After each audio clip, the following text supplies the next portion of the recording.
সুপ্রিয় শিক্ষার্থীরা, সুনামগঞ্জ সরকারি কলেজ কর্তৃক আয়োজিত অনলাইন ক্লাসে সবাইকে শুভেচ্ছা। আমি প্রভাষক মোহাম্মদ খায়রুল ইসলাম, হিসাব বিজ্ঞান, সুনামগঞ্জ সরকারি কলেজ, সুনামগঞ্জ।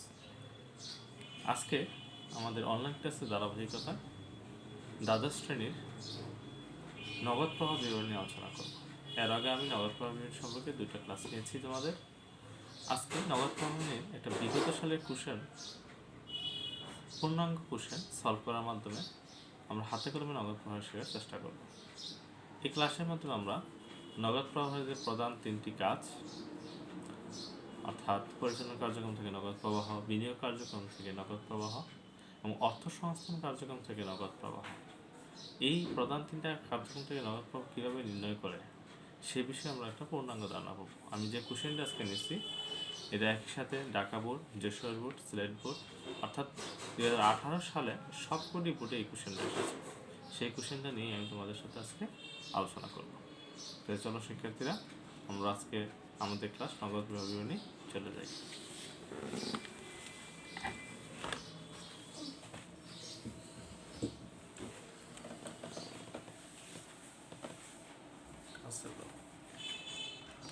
সুপ্রিয় শিক্ষার্থীরা, তোমরা স্ক্রিনে যে অঙ্কটি দেখতে পাচ্ছ, এই বোর্ড কোশ্চেনটা, সুপ্রিয় শিক্ষার্থীরা, তোমরা স্ক্রিনে যে অঙ্কটি দেখতে পাচ্ছ এটি 2018 সালে Dhaka board, Dinajpur board, Jessore board এবং সিলেট বোর্ড, এই চারটি বোর্ডে এই কোশ্চেনটা এসেছিল।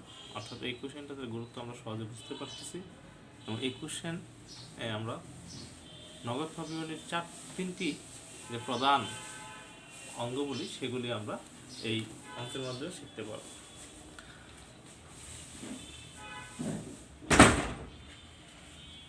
ছোট শিক্ষার্থীরা, আমরা প্রথমে দেখি সন্দীপ লিমিটেড 2017 সালের তথ্যবলী নিম্নপত্র হলো।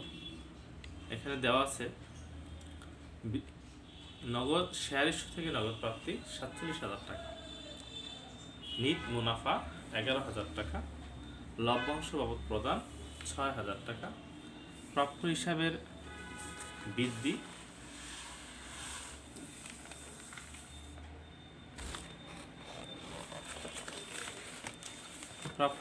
বৃদ্ধি 9,000 টাকা, অগ্রিম খরচের হ্রাস 5,000 টাকা, বিক্রয় বাবদ নগদ প্রাপ্তি 1,25,000 টাকা, প্রত্যেক খরচের বৃদ্ধি 4,000 টাকা, যন্ত্রপাতি বিক্রয়জনিত লাভ 3,000 টাকা, অপচয় খরচ হচ্ছে 5,000 টাকা, যন্ত্রপাতি বিক্রি হতে নগদ প্রাপ্তি 45,000 টাকা, নগদের দীর্ঘমেয়াদী বিনিয়োগ ক্রয় 80,000 টাকা। এই কার্যক্রমগুলো 2017 সালে সন্দীপ লিমিটেডে সম্পন্ন হয়েছে।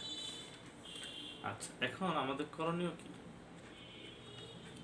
করণীয়তে আছে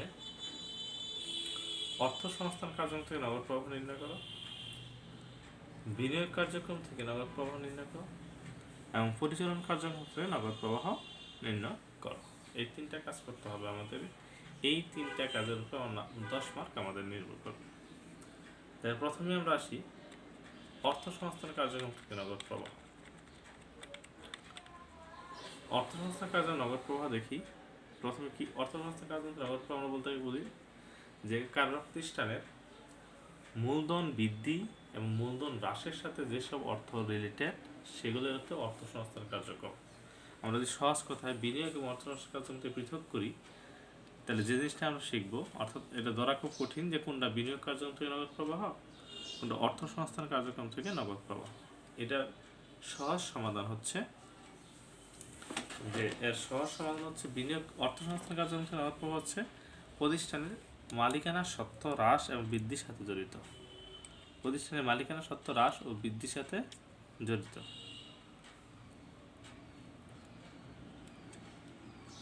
প্রতিষ্ঠানের মালিকানা সত্ত্ব হ্রাস বৃদ্ধির সাথে জড়িত অর্থ সংস্থান কার্যক্রম। আচ্ছা, তাহলে প্রতিষ্ঠানের মালিকানা সত্ত্ব যদি হ্রাস বৃদ্ধি হয় তাহলে সেটা হচ্ছে কি শেয়ার ইস্যু বাবদ নগদ প্রাপ্তি।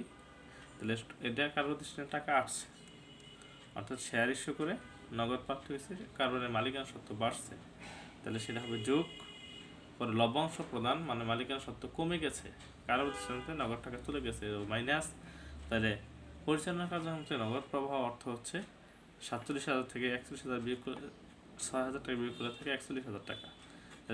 অর্থসংস্থান কার্যক্রম থেকে নগদ প্রবাহ হচ্ছে 41,000 টাকা। এই অর্থসংস্থান কার্যক্রম নগদ প্রবাহ 41,000 টাকা, এটুকু করতে পারলেই আমরা 2 মার্ক পেয়ে যাব। তাহলে আমাদের অঙ্কে বোর্ড কোশ্চেনটা যে অঙ্কটা আসছে, তাহলে আমরা শিখলাম যে অর্থসংস্থান কার্যক্রম থেকে নগদ প্রবাহ কী কী, শেয়ার ইস্যু থেকে নগদ প্রাপ্তি, এবং আরেকটা হচ্ছে যে লভ্যাংশ বাবদ প্রদান। আমি বলছি আগে যে অর্থসংস্থান কার্যক্রম এবং বিনিয়োগ কার্যক্রম কাছাকাছি, যেটা প্রধান পার্থক্য হচ্ছে অর্থসংস্থান কার্যক্রমটা থাকে কারোর প্রতিষ্ঠানের মালিকানা সত্ত্ব হ্রাস বৃদ্ধির সাথে জড়িত, আর বিনিয়োগ কার্যক্রমটা থাকে কারোর মালিকানার সাথে অন্য, অর্থাৎ বিনিয়োগ লাভ ক্ষতির সাথে জড়িত থাকে। আচ্ছা, তাহলে আমরা 2 নম্বর পার্টে চলে যাই। আমাদের 2 নম্বর পার্টে হচ্ছে বিনিয়োগ কার্যক্রম থেকে নগদ প্রবাহ। তাহলে বিনিয়োগ কার্যক্রম থেকে নগদ প্রবাহ হচ্ছে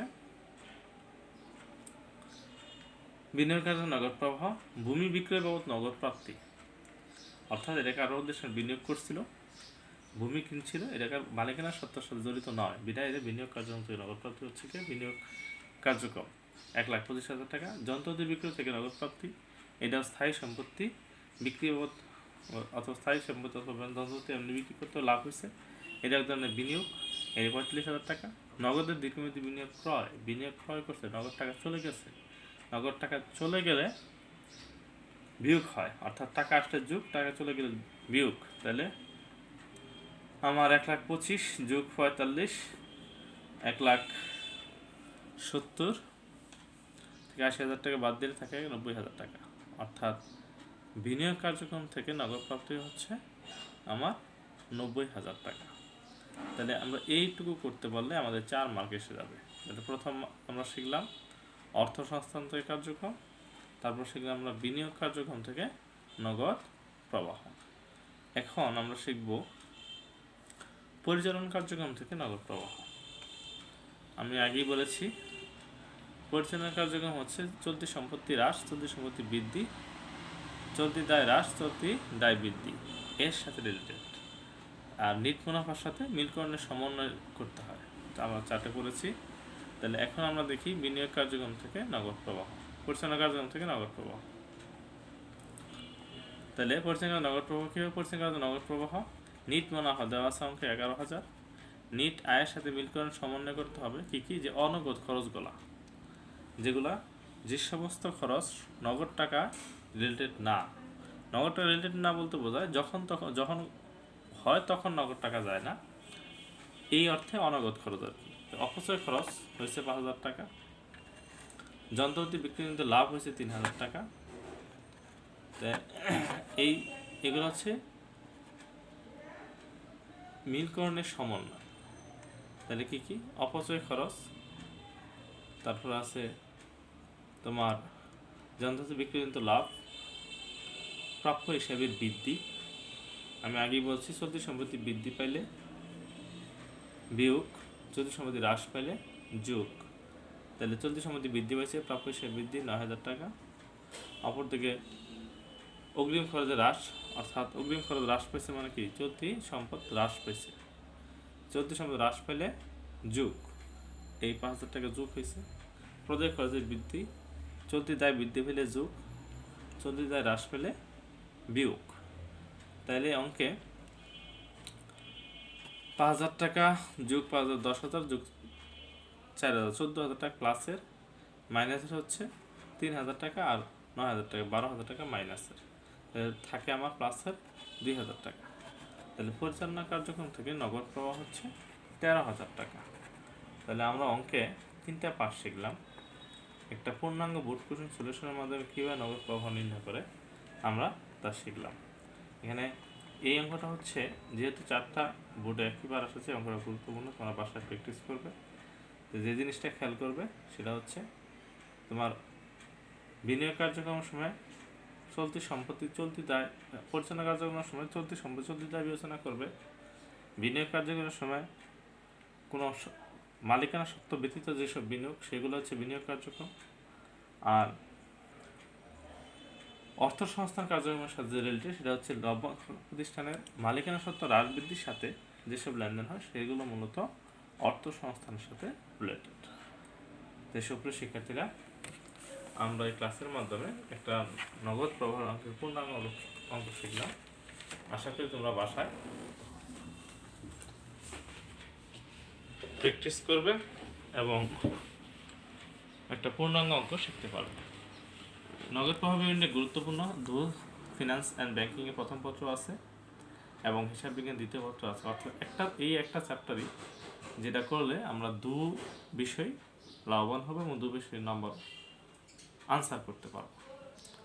দেশ ভালো থাকবে এবং তোমাদের সুস্বাস্থ্য কামনা করে আজকের অনলাইন ক্লাস সমাপ্ত করছি। আল্লাহ হাফেজ।